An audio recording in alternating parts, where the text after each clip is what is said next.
When you started composing, you'll soon realize that it can be one of the most fulfilling things, but it can also be super frustrating. Especially in the beginning, you spend hours researching for plugins, VST instruments, but when the time comes to actually write music, you just can't bring your ideas to sound like they do in your head.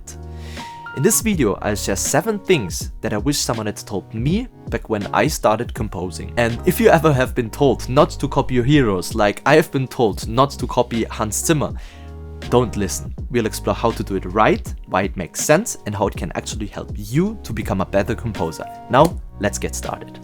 Alright, so here we go. This is the Haslach. So you might wonder, what is this guy all of a sudden doing outside? One second. Just the other day when I wanted to continue filming this video, I had the construction site in my house starting to be loud again. I thought to use this to kind of change things up a little bit. Go outside, place my camera over here. That being said, let's continue. Surround yourself with musicians.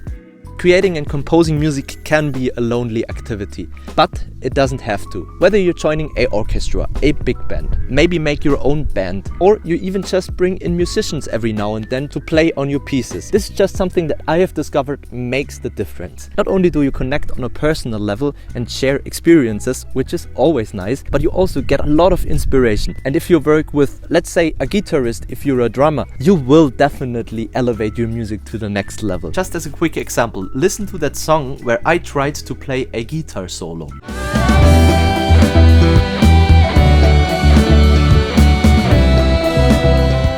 And then I had a friend over that really knows how to play the guitar, and he played this solo.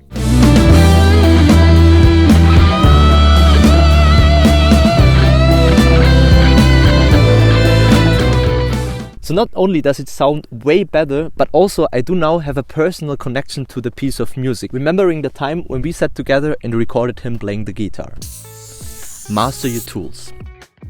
This can mean several things. Either you're composing with your DAW or you're composing with a notation program, but whatever tool you choose to compose your music on, you should really get used to. Just to explain, I will pick the most chosen one, the DAW, and tell you things that helped me, especially when I started out. Go in there and explore the shortcuts. Set up templates. You don't always have to start from scratch when you work. And lastly, really think about your workflow. There's nothing more frustrating than when you have an idea in your head and you're not able to bring it into your DAW. And this one actually kind of ties to the next one: master your surrounding skills.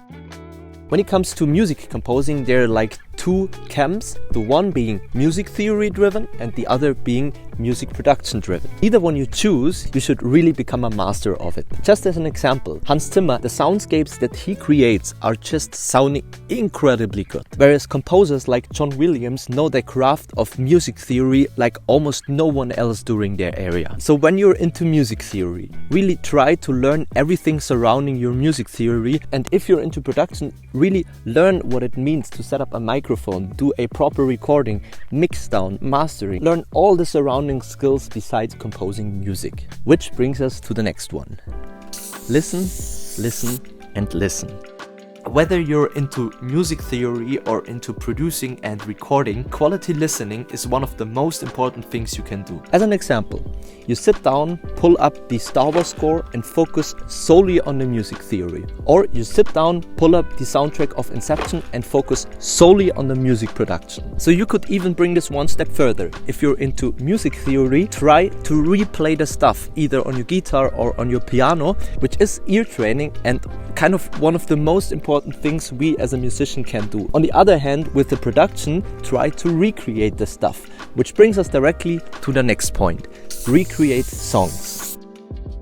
So trying to recreate a song is one of the best exercises you could do. How can you do this? Go to, let's say, iTunes, buy a song, import it into your DAW, and then go step by step through the song and try to recreate it. And you don't need expensive gear for this. You can start out with BBC Symphony Orchestra, or if you're into band composing, just use a guitar and maybe a cajon or anything, but just try to recreate what the artist did. You will learn a ton of stuff about orchestration, composition, mixdown, master, production, and all these things come together and make you a better composer. And once it's time to implement those skills into your own music, we will come to the next point: copy Hans Zimmer. So when I started my orchestral composing journey, I didn't really know what to do. So it was very intuitive. I ended up writing a lot of stuff that actually kind of sounded like Hans Zimmer.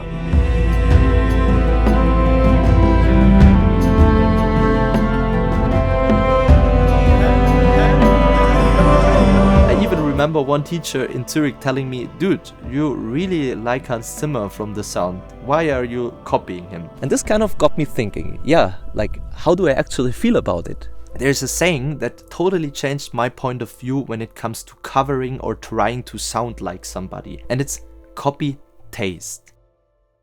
So let's imagine there being two extremes, one being the cover song and one being the complete original piece of music. Where you shouldn't make a mistake is that you copy your heroes and then try to sell it as your own stuff. This should be more of an exercise rather than creating a release-ready song. But if you are thinking about releasing it and maybe even selling it as your own, try to find a good balance. Try to bring in your origins. What were the things that brought you into music?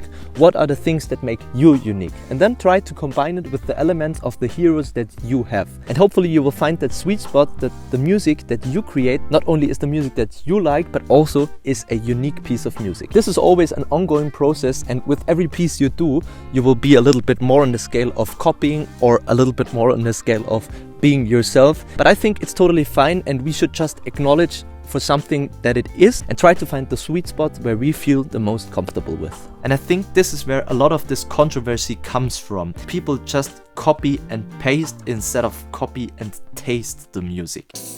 Find your unique voice. This is maybe something down the line of 1 or 2 years in. Think about the music that brought you into creating, or think about your hobbies, the instruments you play. And now try to combine those elements and find your unique voice. Because this palette and those different things that you experienced are something most probably not a lot of other people experience that way. And that's something you can bring into your music. Just as an example, I grew up in this pre-alpine region. I grew up drumming, playing ice hockey.